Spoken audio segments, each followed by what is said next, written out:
All right, today let's talk a little bit more about gates. All right, so this video is elaborating upon a previous video that I made. It's one of my audio engineering basics videos, and it's about expanders and gates. So I'll put a card up on the screen. I'll link to it in the description. If you have not seen that yet, I'd recommend checking it out just so we're all on the same page. Otherwise, if you're really familiar with expanders and gates, then, I don't know. I don't know what to tell you. You don't have to, obviously. So just to give some basic cliff notes, right? We have gates and expanders, and I like to think of them in relation to compressors and limiters sometimes. So we think about a compressor as being kind of the opposite of a gate or an expander, right? So a compressor reduces dynamic range. Often you're bringing loud stuff down and bringing everything up.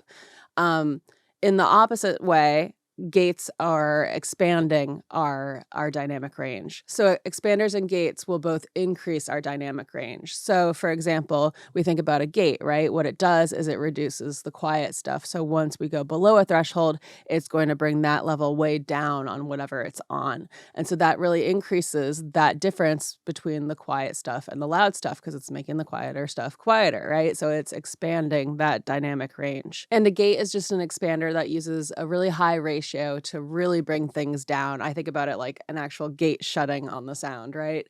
So similarly to how a compressor and a limiter work, right? A limiter is a compressor with a really extreme ratio. A gate is a really extreme expander in terms of ratio. So expanders will often have ratio controls, whereas gates don't always. But I just want to touch upon a couple of things today that I don't think we touched upon in the previous video. So one is the attack value here for our gate, for our expander, right? And I wanted to touch upon this because I noticed some students having trouble with this. So a lot of us, we learn about the attack value with a compressor and we learn about how it affects the transients, right? So if you have a higher attack value on a compressor, it allows more of the transients to come through. And so we will hear more of those transients with a higher attack value. And a lower attack value is the opposite, right? So we hear fewer of those transients. So people learn to sculpt the sound a little bit with our compressors. Well, similarly, you can sculpt the sound a little bit with your gate. But the thing to keep in mind that I really wanted to talk about today is the idea that the attack value kind of does the opposite with a gate. So, for example, with our compressor, if I turned this up, I would be letting more transients in. But with the gate, I am clamping down on those transients, right? And you think about it, right? It's kind of just the opposite of what a compressor is doing, right? So when it's louder, it's released. It's letting it exist. When it's quieter, that's when it's clamping down on the sound. So if you think about this threshold value, right, and the sound living and being quiet and going above the threshold value, if it goes above the threshold value and our attack is long, it's going to take longer for that gate to release and open up and let the sound through, right? And so then we're going to get fewer transients. Similarly, if we set it, opposite way, if we set it really short, right? Once the sound's living here, it's existing, it's quiet, then it gets loud, right? If it's really quick, this gate is going to open up. If the expander is going to open up, it's going to let the sound through a lot faster, and then we're going to hear more of those transients. So I just wanted to show you, I just have a kick drum here. I didn't want to have to think about any copyright stuff, so I just put a kick drum here, but this should be a good enough example, I think. So I'm just going to hit play, and I'm going to mess with this attack, and you'll hear when it's short, we hear more transients, more of that initial hit, that initial attack of the sound, the initial snap of the sound, right? And as I move this up, you'll hear it kind of deaden, right? We'll lose a lot of those transients. So I'm just going to hit play.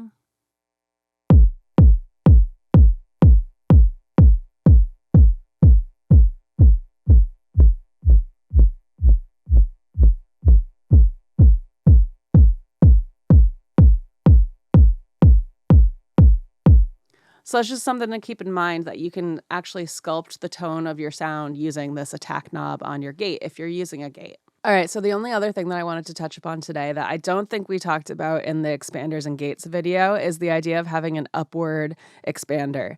So I'm just going to switch this plugin into upward. This is the FabFilter Pro G, in case you didn't notice somehow, I don't know. But this can be really fun for, especially if you're receiving something that's a little overcompressed, you could use this to make it feel a little less overcompressed. It's also fun to kind of increase the energy and the excitement by increasing the dynamics a little bit on a track, right? So you can put it on, a collection of instruments or elements within your mix, or you could use it on an individual piece that has been overcompressed or that you want to expand the dynamics a little bit on. And what I've kind of gravitated towards with this one is a bit of a less is more approach. So I like doing a fairly low ratio, a fairly small range here. I don't want to be changing it a whole ton. And, I won't set the threshold way down, right? You just want to kind of bring the louder stuff up a little bit. So it depends on the sound source, obviously, and where it's coming in. But what I like to try to do is do a small change to it using this effect, just to kind of help increase the energy without making it super obvious what we're doing.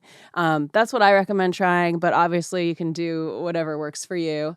You might have a ton of fun putting it on something and making it really extreme. So, yeah, I just wanted to point out that that's there. That's a thing. My phone's buzzing. I'm really sorry. Let me know, in the comments below if you ever use upward expanders, how you use them, what you tend to use them on. I'm curious to hear how other people are using things all the time because that's how we all learn. Okay, now the only other thing that I wanted to mention is the idea of side chaining, right? So, we talk about side chaining with compression. Often it's between the bass and the kick, and it's like when the kick goes into play, the bass will be compressed down so that the initial transient of the kick can pop through, right? It's examples like that where track A controls the compression on track B, and track B is being brought down. So we often use that for ducking, but it's really any form of compression. It doesn't have to be lowering track B, but that's often how we use it, right? So the idea here that I kind of wanted to summarize is that when you're side chaining with compression, right, you're often doing it so that the two elements move in opposite directions. So for example, the kick and the bass, the kick goes up, the bass goes down, right? That's how we're using it.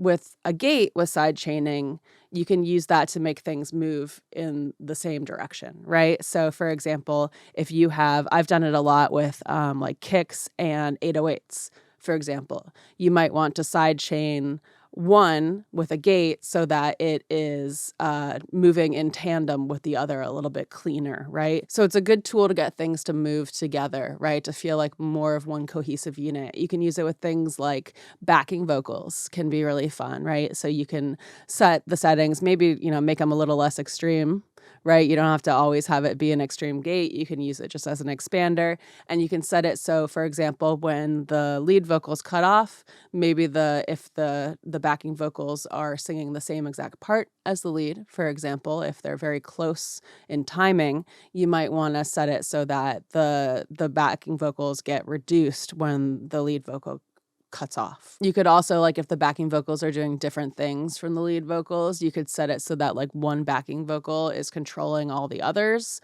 controlling a side chained gate that's on all the others. And so when that one cuts off, all the others get reduced slightly. So it feels more like they're all getting cut off at once. And you can use other tools for that, right? You can use things like Vocal Line or, other plugins that help you line things up nicely. You can actually just use editing to line things up nicely. I do that a lot. You don't want to necessarily just rely on this one tool, but it can help you get things to kind of all move together. So anything where it's like two distinct elements, but you want them to kind of fuse together in terms of their loudness, in terms of their dynamic behavior, using a sidechained gate is a good tool to try, to think of, right? So I just wanted to mention that while we're on the topic.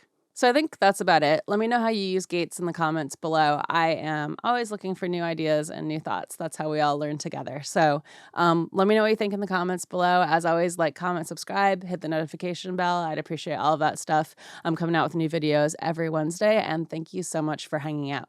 Okay. Oh my gosh, I had to stop so many times during that video to cough, because I'm dying of a cold right now, and it's rough. I've gotten so many colds this year. I don't know what's going on. It's like everyone's all of a sudden going back out sick and getting other people sick a lot more easily again without thinking about it. I'm like, have we learned nothing? And I'm over here with like health issues where I get sick really easily. So it's loads of fun. So I've gotten a lot of colds this year, but hopefully next year will be better. So that's my story. Let me know if you're going to NAMM too. I am going to be at NAMM for a long time this year. I'm going to be there early, and I think I might be there a little bit late too. So, let me know if you're going to be there. We can meet up.